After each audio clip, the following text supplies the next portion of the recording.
Greetings for the day. Welcome to another session of computer networks. My name is MOHAMMED. In the previous session, we studied about what RPC is all about, what is the working of RPC, and we were just about to start the RPC fundamentals. In today's session, we are going to learn in detail about the RPC fundamentals and the other parts, including identifiers if possible. So, what actually is RPC? Let me recall what are the things that we have studied in the previous session. RPC stands for Remote Procedure Call, which is used to give a call from one system to another system. Okay. Now, whether that call is direct or indirect, but the call which we are giving and the response that we are getting from the server, it need to be maintained. When the client is asking for some resources, some requests from the server should stop responding back to the other things to respond to the particular client. When the client is sending a request and the server has received the request, when the server is responding, until then the client will be blocked. This type of procedure is called as RPC remote procedure call procedure, the functioning. Now, what actually is RPC? RPC is not technically a protocol.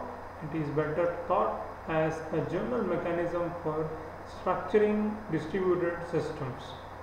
Now, it means RPC, like what actually do you mean by protocol? Protocol means it has some rules, it has some instructions, it has some what we call as placements, it has got some semantics to be followed. That is the thing that is being said over here. RPC is not technically a protocol. It is better thought as a general mechanism for structuring distributed systems. Distributed in the sense, distributed system in the sense, one system will be interconnected with different systems, and the replica of the information of one system will be available on other systems. So this type of mechanism is called as distributed systems. Now, RPC is popular because it is based on semantics of a local procedure call. So, in the previous section also I told you about this syntax and semantics. Syntax means it will follow a structure. If at all that particular thing is within the structure, then it is been considered as syntactically correct. But to be semantically correct, it should be syntactically correct, but plus, it should satisfy the condition of the time. For an instance, if I say I eat water, this is syntactically correct, but semantically it is wrong. So semantics means which actually satisfies the condition not only with reference to syntax, but it should satisfy the real time problem. That is what we call as semantics. The application program makes a call into a procedure without regards for whether it is local or remote, and blocks until the call is written. In this method, when the client is requesting something for the server will respond. Until then, the client will be blocked. In the sense, I gave you this example, like you ask me a question, I will be quiet until you ask me the question, but as soon as you complete the question, you are not allowed to ask another question until I answer that particular question. That procedure or this method is called as RPC type of method, or remote procedure call type of a method, or fundamentals. Now, moving forward, what it says, RPC is known as remote method invocation. While the RPC concept is simple, there are two main problems that makes it more complicated than the local procedure call. In a sense, like RPC is also known as the remote method invocation, or RMI, in the sense, why it is called as remote method invocation? Because it is calling a particular function or particular method or a particular server until and unless other resources are being blocked for that particular cases. Like it is in general, you can say it is a simplex type of, not simplex actually, it is a half duplex type of a communication. It is a half duplex of communication in which at one instance only one can communicate with one another. So what are the problems? The problems are the network between the calling process and the called process. The network between the calling process and the called process has much more complex properties than the backplane of a computer. For example, it is likely to limit message size and has a tendency to lose and reorder messages. I need not explain all these things. This is very simple. The second point is the computer on which the calling and called function process runs may have significantly different architecture and different data representation forms. In the sense, two different methods of representation of data is being or many different types of data representation may be used with reference to communication of the data. So it means different type of communication and different type of architecture that is being used to represent that particular data. So it creates a complexity. It creates a complexity with reference to the RPCs. Now moving forward, what it says, a complete RPC mechanism actually involves two major components. This is very important with reference to RPCs. What it is? A protocol that manages the messages then sent by or sent between the client and the server process, and that deals with the potentially undesirable properties of underlying network.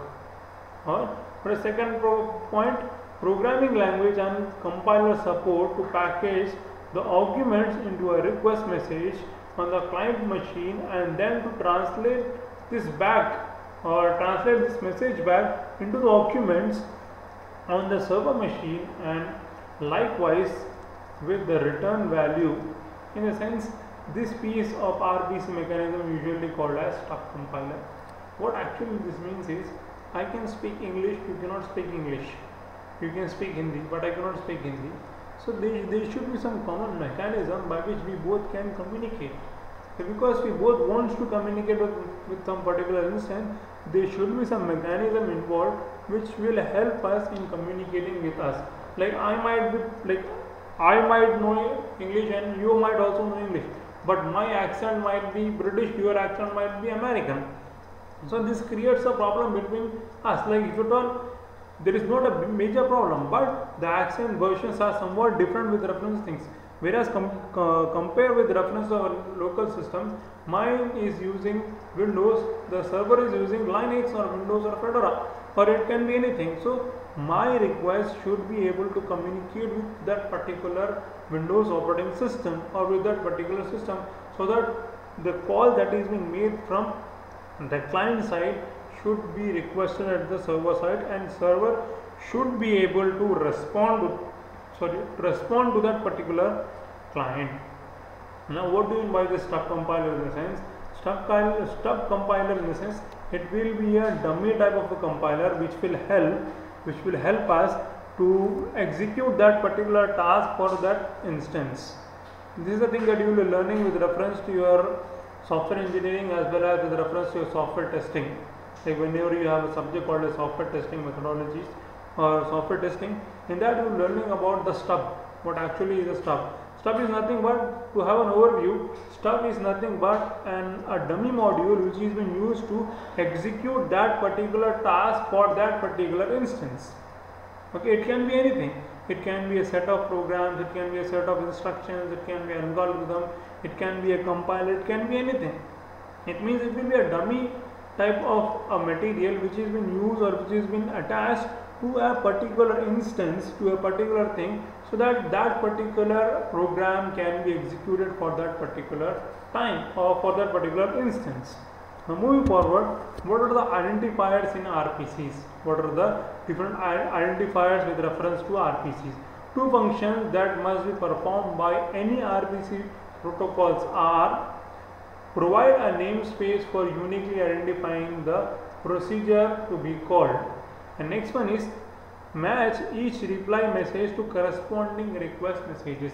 For instance, I am typing and I am requesting for a particular website www.google.com, and in return I am getting a response as facebook.com, or in return I am getting other websites, yahoo.com. So in the sense, whatever the request that I am giving, the same response I should get. And also every of the thing should be provided with a namespace with a unique identifying procedure. Okay, it should have a unique identification. So this is the major things with reference to identifiers in RPCs. Now what are the types of RPCs? See, there are basically 5 types of RPC. What is the first one? The normal method of operation where the client makes call and doesn't continue until the server returns the reply. The client is requesting and doesn't continue until server returns the reply. The first type of RPC. Second one is the client makes a call and continue with its own processing. The server doesn't reply. The server doesn't reply.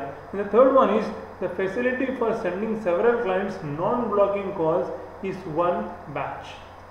For the fourth one, RPC clients have a broadcast facility, that is, they can send messages to many servers and they can receive all the resulting replies.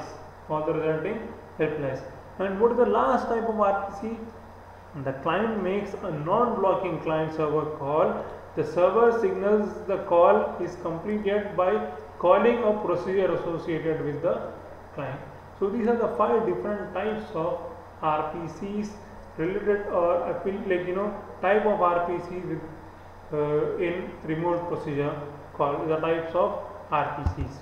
Now this is very important with reference to transparency in IPC. This will continue in the next session. As of now, we have studied with reference to the types of RPCs, identifiers in RPCs, and what are the RPC fundamentals. I hope you understood something from today's session, and I wish you all the best for your internal examination, and I also request everyone to submit your assignment by the required or requested time that is been set for all of you. I hope all the best for you. Thank you. See you in the next session.